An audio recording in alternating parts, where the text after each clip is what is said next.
জোহার। আমরা United forum of all আদিবাসী অর্গানাইজেশনের একটা মিটিংয়ে উপস্থিত হয়েছি। আমরা দেখেছি 29শে সেপ্টেম্বর 2023 কলকাতার বুকে বিশাল এক ঐতিহাসিক বিক্ষোভ সমাবেশ। তারপর আজকের এই মিটিং, ওনাদের কাছ থেকে জেনে নেব ফোরামের আগামী কর্মসূচি কী। জোহার। আজকে আমরা বাঁকুড়া রাঢ় একাডেমিতে ইউনাইটেড ফোরামের এক আলোচনা সভা অনুষ্ঠিত হলো এবং সেটা আগামী দিনের কর্মসূচির বিষয় নিয়েই আজকে বাঁকুড়ার রাঢ় একাডেমিতে আমরা আলোচনায় সমবেত হয়েছি। আগামী 20 ডিসেম্বর আমাদের এ রাজ্যের যে সমস্ত আদিবাসী জনপ্রতিনিধি আছেন, এমএলএ এমপি রয়েছেন, ওনাদেরকে ইউনাইটেড ফোরামের যে সমস্ত দাবি দেওয়া, সেই দাবি দেওয়াগুলো ওনাদের সামনে আমরা পেশ করব। মূলত সেই বিষয়টাকে নিয়েই আজকে 27শে নভেম্বর 2023 বাঁকুড়া রাঢ় একাডেমিতে আমরা মিলিত হয়েছি এবং আগামী দিনের কর্মসূচি সম্পর্কিত বিষয় নিয়ে আজকে আমরা আলোচনা করেছি। আচ্ছা, আপনাদের দাবি দেওয়াগুলো কী কী থাকবে? আমাদের দাবি দেওয়াগুলো যেটা গত 29শে সেপ্টেম্বর কলকাতা রাসমণি রোডে যে বিক্ষোভ সমাবেশটা আমরা করেছিলাম, সেই বিক্ষোভ সমাবেশে রাজ্যপাল এবং মুখ্যমন্ত্রীর কাছে যে মেমোরেন্ডাম আমরা দিয়েছিলাম, সেই মেমোরেন্ডামটাই আমাদের এই এমএলএ এবং এমপিদেরকে দেওয়া হচ্ছে। অর্থাৎ সেখানে ছিল বিষয়বস্তু যে ক্ষত্রিয় কর্মীদেরকে এসটি করণের বিরোধিতার বিষয় নিয়ে, আমাদের ফেক এসটি সম্পর্কিত বিষয় নিয়ে ছিল, ইউসিসি বিল নিয়ে আমাদের বিরোধিতা ছিল এবং ফরেস্ট রাইট অ্যাক্ট যে সংশোধনী বিল তার বিরুদ্ধে, দেউচা পচামি এবং অযোধ্যা প্রোটেস্ট সেটার বিরুদ্ধে, এই সমস্ত দাবিগুলোই এবং যে সমস্ত হোস্টেলগুলো আদিবাসী হোস্টেলগুলো বন্ধ হয়ে আছে সেগুলোকে পুনরায় চালু করার পক্ষে, এই সমস্ত যে দাবিগুলো ছিল সেই দাবিগুলোকে নিয়েই আমাদের আদিবাসী এমএলএদের কাছে আমরা যাচ্ছি। আচ্ছা, আমরা সোশ্যাল মিডিয়াতে বা প্রিন্ট মিডিয়াতেও দেখছি, যখনই কোনো নিয়োগের কোনো রেজাল্ট বের হচ্ছে সেখানে সন্দেহজনক এসটির তালিকা কিন্তু ক্রমশ দীর্ঘায়িত হচ্ছে।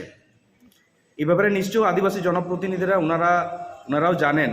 তো আপনাদের যে 20 ডিসেম্বর যে আপনাদের বিক্ষোভ সমাবেশ ডেপুটেশন, সেই ডেপুটেশন দিলেই কি এই সমস্যার সমাধান হয়ে যাবে? আপনারা কি বলেন?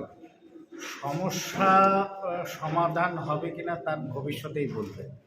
তবে এইটুকু আমরা বলতে পারি যে এই ধরনের যে প্রোগ্রাম, এই ধরনের যে সমস্যাগুলো আমরা সকলের কাছে, আপামর জনসাধারণ কাছে যেমন তুলে ধরছি, তেমনি এমএলএ এমপি সবার কাছে আমরা বিষয়টা উত্থাপন করছি।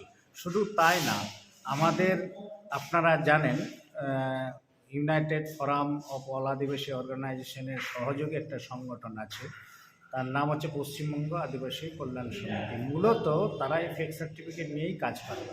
তাহলে সেই দিক থেকে তারা আজ থেকে 2 বছর আগে যখন প্রথম আওয়াজটা তুলেছিল, তখন কিন্তু তারা বিশ্বাস করতে চায়নি। তাদের কথাতেও আমরা শুনতে পেয়েছিলাম ফেক বলে বলছেন, ফেকটা আমাদের দিন, আমরা ঠিক ব্যবস্থা করব। কিন্তু পরবর্তী পর্যায়ে যখন আমরা দিতে গেলাম, তারা বুঝতে পারলেন যে না, ফেক বলে বাজারে আছে, তখন তারা নিশ্চুপ হয়ে গেলেন।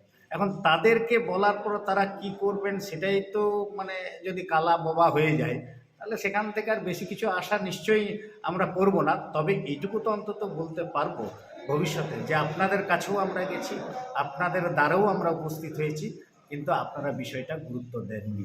আমরা বারবার বলেছি এবং এই জন্যেই আগামী যে 20 ডিসেম্বর আমরা যাচ্ছি, যে বাইরে মাঠে ময়দানে আমরা চিৎকার করছি, সেই আওয়াজ কিন্তু বিধানসভায় পৌঁছচ্ছে না। আপনারা বিধানসভায় পৌঁছান, আমাদের কথা আপনারা বলুন। সেই জন্যই মাস ডেপুটেশন আমরা আগামী 20 ডিসেম্বর 2023 নিয়েছি।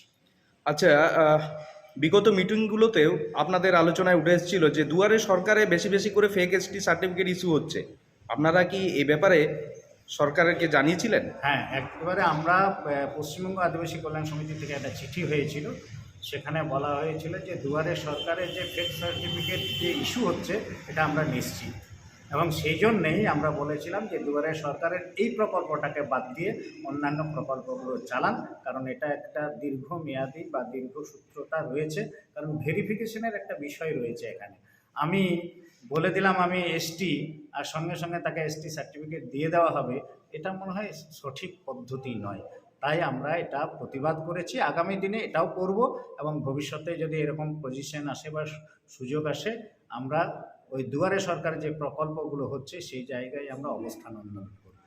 আচ্ছা, দেউচা পাচামি এবং অযোধ্যা পাহাড়ের উপর যে প্রজেক্ট, সেগুলোর ব্যাপারে ফোরামের কোনো কর্মসূচি আপনারা গ্রহণ করছেন কি? হ্যাঁ, আমরা অলরেডি গুগল মিটের মাধ্যমে আলোচনা করেছি যে দেউচা পাচামি একটা বিরাট সমস্যা, পাশাপাশি অযোধ্যাটাও আমাদের কাছে একটা সমস্যা। তো এই দেউচা পাচামি বিষয়টা যেভাবে আমরা শুনেছি তাতে আমাদের কাছে পুরোটাই পরিষ্কার নয়। সেই জন্য আগামী 30শে নভেম্বর আমরা ইউনাইটেড ফোরাম থেকে যাচ্ছি ওখানে, এবং এখানে আমাদের একটা দল যাবে, সেখানে তারা পরিদর্শন করবে, তাদের সঙ্গে কথা বলবে, এবং কথা বলার পরে আমাদের কি সিদ্ধান্ত হবে বা আমরা কি বুঝলাম সেখান থেকে, সেই পরিকল্পনাটা আগামী দিনে আমরা কিভাবে নেব তারই একটা রূপরেখা।